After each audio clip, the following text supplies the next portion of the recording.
DeRoy Cruz here, your life applications officer. Good to see you. Good to be seen. Um, I can't get over how people are so liberal driven today.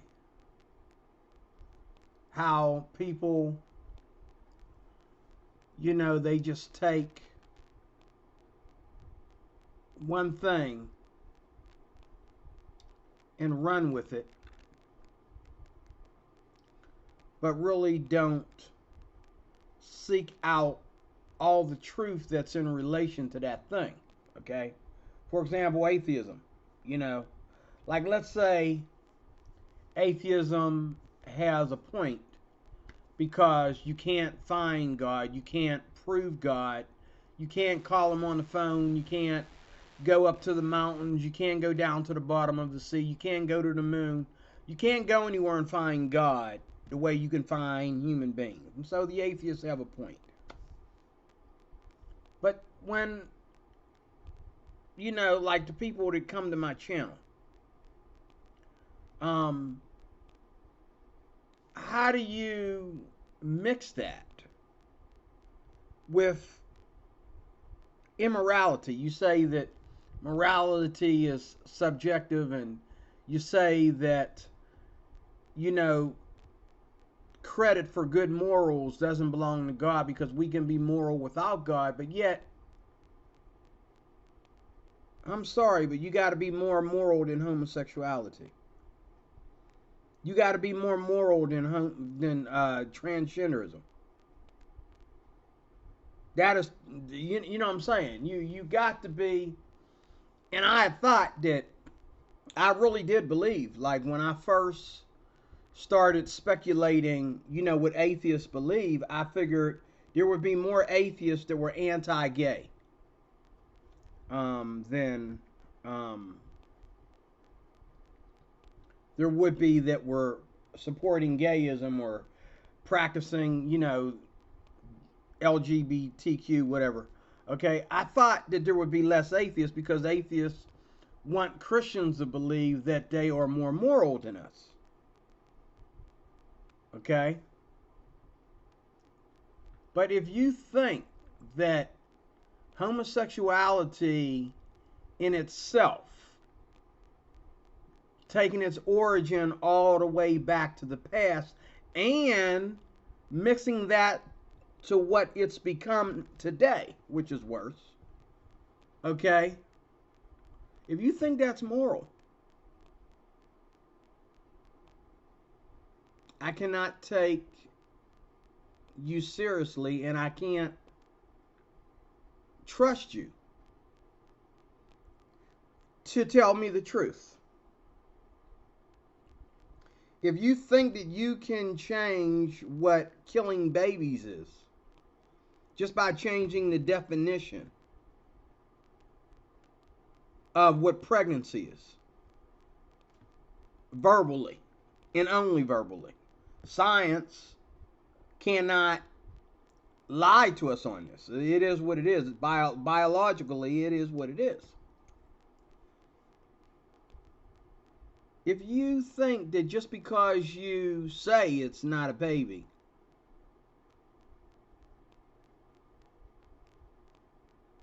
you know, um, it's not a baby because you say it's not a baby. It's not a baby because um, it's not a full-born child yet. That's idiotic. Um, Being a full-grown child takes growing. First, you have the fetus, then you have the infant, then you have the toddler, then you have a child. Okay, if I'm saying that correctly. Um, Correct me if I'm wrong, but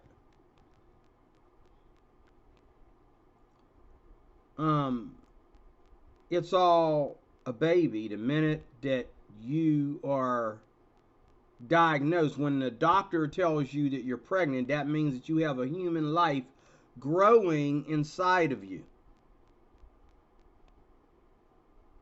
You have a human life growing inside of you. And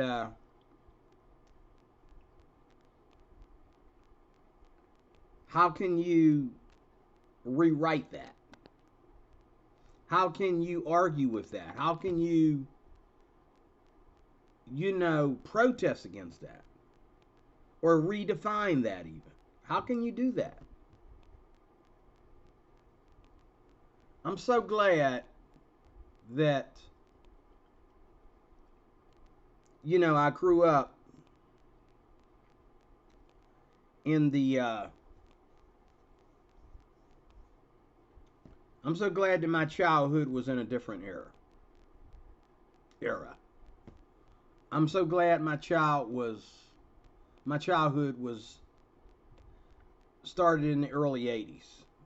Me, you know, becoming a child and, you know, elementary school, middle school, high school, you know, um, trade school, and a little bit of college. Um, just a little bit. Um, I'm so glad that those years of Jesus camp that I experienced. I'm so glad. Today, um, these churches are getting together. Even my church denomination, they get the kids together and they send them to these resorts. But we had our own property. We had our own place to take our kids, and they were in our care, and there was nothing foreign or unknowing about where we were at. We owned the property. We were residents. The property, the people that lived on the property, we had our own people that lived on the property, had the place open. The place belonged to us. We went there so many times a year and for different occasions, and it was different then, if you know what I mean. It was different than sending your kids here and there for somebody to entertain them. It was different than borrowing a spot. But everything from the green grass, to the water, to the food we ate, to the places we lived and stayed, everything, the church, everything belonged to us. And we would just send our kids there like they're home away from home every year. Um, there's a big fat difference. Um, I thank God for, as you know, my life was never just confined to this community or this kind of community. If you've been watching my channel, this kind of people versus this kind of people. My life wasn't versus. Only me, I get to verse it because I see the difference. But I knew how to handle and what to say and what not to say with these people, and what to say and what not to say with these people. And I've come across so many Christians of various denominations, and I've come across so many Christians that, practice liberties that I didn't grow up with. And I did my study and I did my homework to find out what liberties were good for the church and what ones were bad for the church.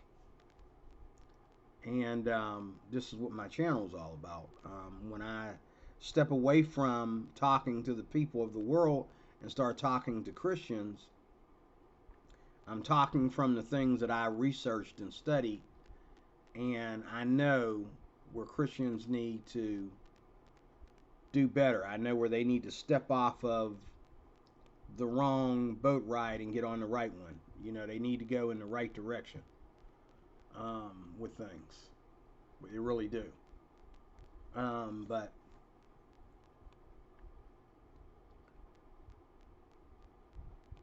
too many people in this world don't care. They don't care. And maybe you, and I know people like this who have a big fat smile on their face every day. They just seem so cheerful and happy and, you know. But sometimes, you know, because everybody gets mad. Everybody has to have a day in their life when they're angry. Everybody has to have a day in their life when things are sad for them. When they feel sad, when they might feel a little bit depressed or whatever. Everybody has it. You can't get away from it. Everybody has it.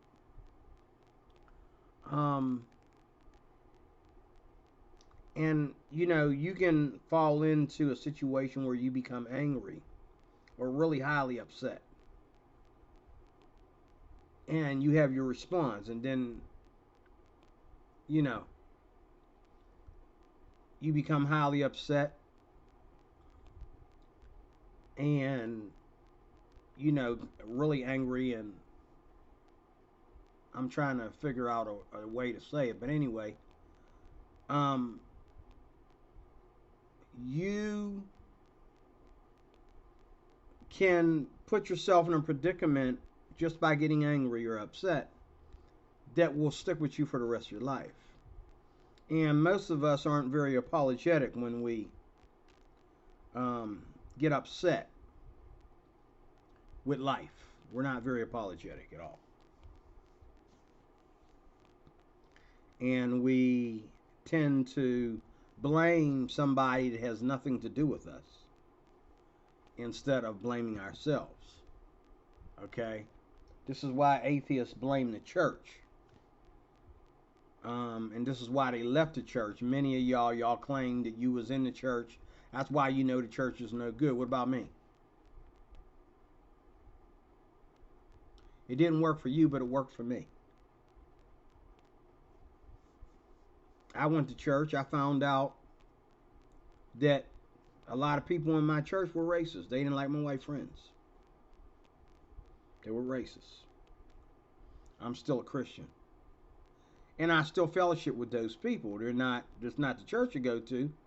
But my mother went to that church. I raised my cousins in that church, you know. They know my family. I know their family members, okay? I'm still connected to that church, even though I disagree with a lot of the culture of that church, the so-called black culture of that church, it being a black church. There were some things about the black church, and that one in particular, that was very legalistic, and there were some things about it that were very racist. And so that's another reason why I am the way I am towards my people, because I grew up watching black folks be racist. White folks ain't even coming around, except the mailman, except the cops, because you called them. You know, they don't like coming around. They ride by and don't get out of the car, but you called them. And then when they handle your case and they walk away and they arrest somebody down the street for doing something that you know clearly is criminal. I hate cops. They just taking our black men. They just putting our black men in prison and blah, blah, blah, blah, blah, you know. I still am a Christian. And I still love everybody, not just black folks. I love everybody. And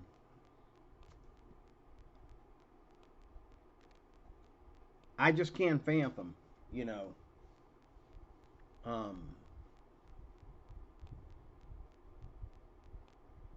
why we can't see beyond,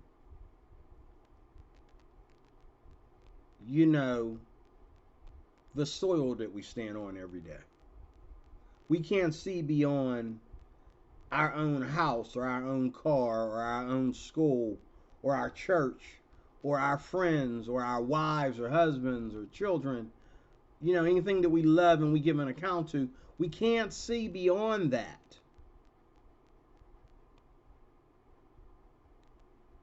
That shows that that right there isn't perfect. But we see another that might be perfect. That's what I love about the faith. That's what I love about walking with the Lord. That's what I love about um, doing these videos. That's what I love about reading the Bible. That's what I love about growing in the church, even as an adult. That's what I love because I'm always open and always receiving. You know, the oracles of life. I'm always receiving wisdom, even about myself and my screw ups. And I love that too about Christianity. I'm always asking for God's forgiveness. I'm always, you know, show my faults in a loving way. God catches me all the time before I totally hit bottom. And He lifts me up. He lifts me up.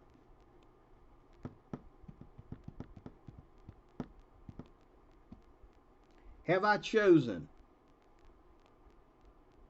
the right thing?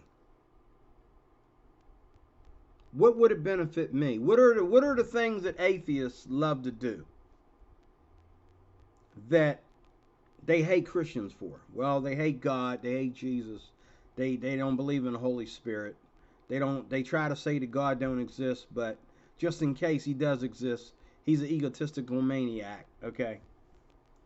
I didn't know that God, you know, had, you know, the hardware to be an egotistical maniac. I didn't know He had the hardware to be a womanizer and to treat women mean, to be Donald Trump, so to speak.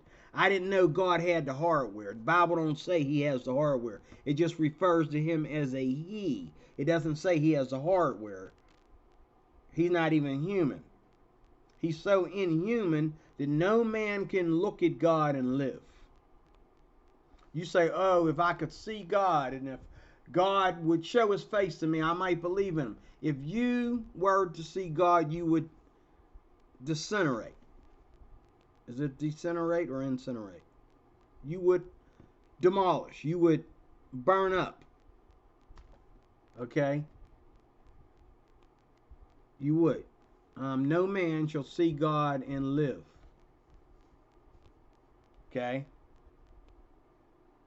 God was able to form Himself. And this is very prevalent today in the world, and there's a message behind it. It's like God was able to reveal Himself to people in different ways. He revealed Himself through angels. He revealed Himself through prophets. He revealed Himself to the prophets by things that He did. Going all the way from, you know, the flood, you know, to the Tower of Babel, and going all the way to Noah's Ark, going all the way to the Red Sea and the splitting of it, going all the way to, you know, David and Goliath, you know, Ruth and Mordecai, you know, and Boaz, you know, going all the way to Joseph in the land of Egypt and slavery in the land of Egypt, and, you know, going all the way to the prophet Elijah, King David, the prophet Isaiah, Ezekiel, Jeremiah, what they went through.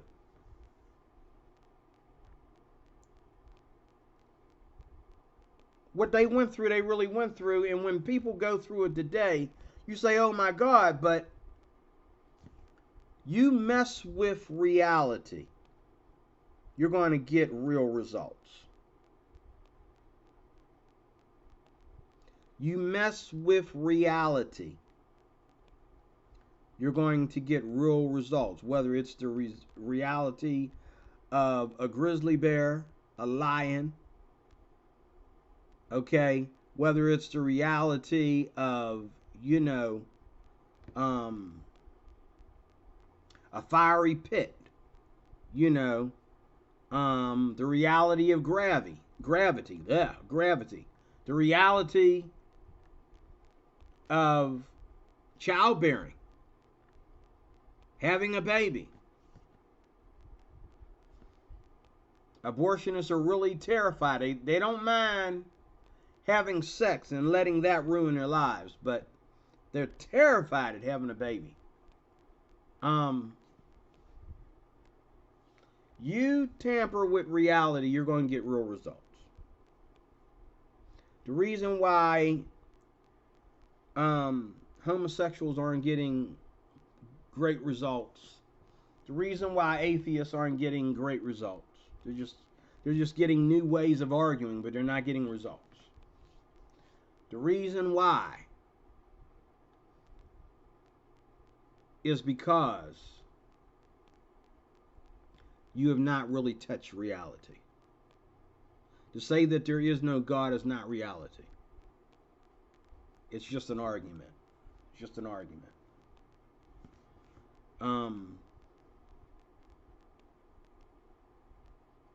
To say that there is no God, to claim that, you know, there's more than two genders, to claim that homosexuality is beautiful, it's okay, and gay marriage is even super okay, and even more so, and all that. You know, it's not reality. It's not reality. So therefore you get lonely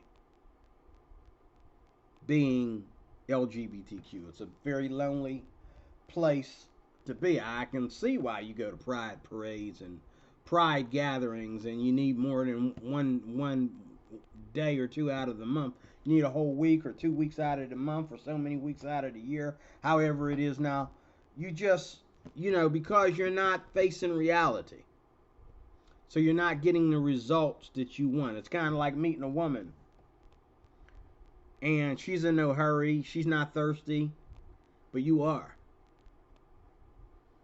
And you find one day what it takes to crack that code that opens her up to you. And her opening herself up for you and coming for you, wanting to be with you. What happened? She was playing hard to get when I first met her. What happened that all of a sudden she's in love with me? Okay? Because something that you did or said touched reality in her love life, in her romance life, or in her desire for companionship. Something touched her, and something was born, and now you have a romance, you have companionship, you have love in your life. Because something you said, something she found out about you, or whatever it may be, came to reality. I talked to two women today. One was a foreigner from another country.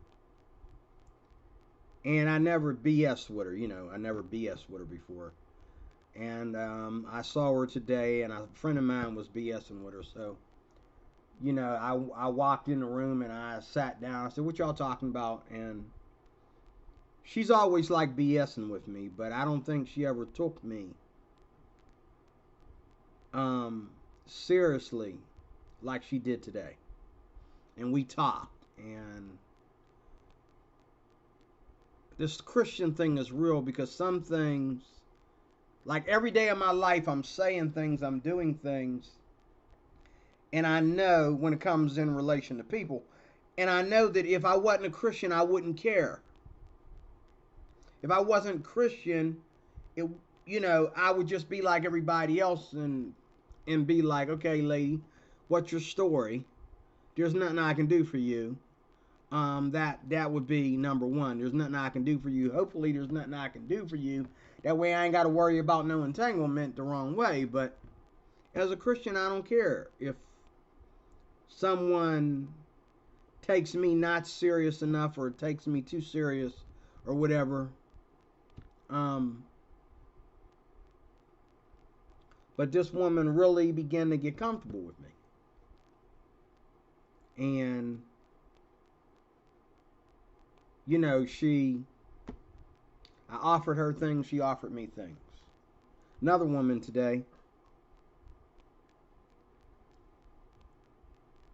she realized who I was in this community right here. When I'm in the city of Pittsburgh, she realized who I am. She traced me in a conversation she had with me. She traced me back to my family members that used to be her next door neighbors. She traced me. We traced the last names and we traced the first names, and we traced the year that I graduated from high school. We traced the year that I was in that neighborhood and when she lived in that neighborhood, and then she realized where she knew me from.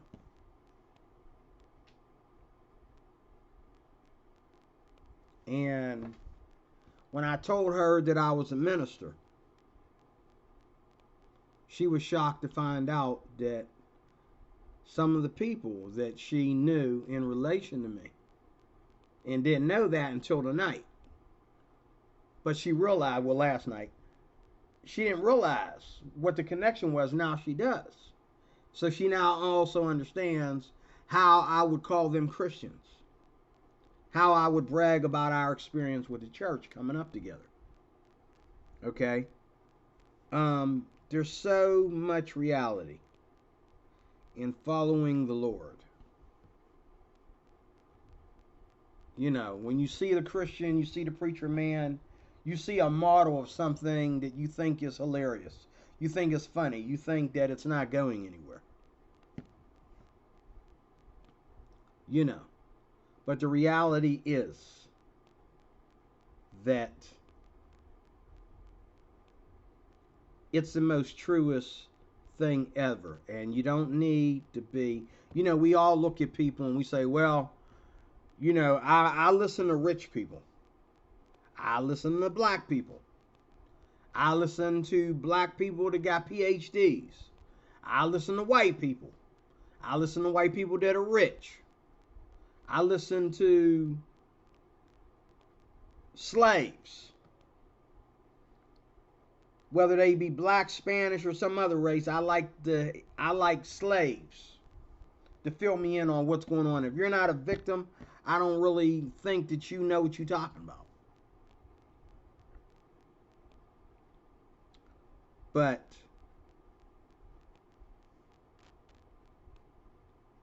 I live a pretty good life. And I've been better places.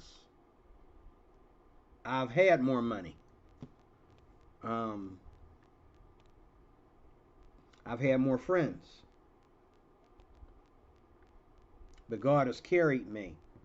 And every time I mess up, He carried me. He always carried me. It's like being home with your parents. It's like that way for me right now as an adult. It's like being home with your parents. And your parents discipline you. They punish you. They ground you. They tell you can't go here and there with your friends. And, you know, you got to wait to do this and wait to do that. And so on and so on. You know, they punish you. Well, it's that way with us and God. God punishes us. He disciplines us so that we not only experience, but we know the truth. Or should I say, not only do we know and understand what it all means, but we experience it. It's the experience, the spiritual journey the experience that really, really, really, really gets me going. And it really gets me excited about God. And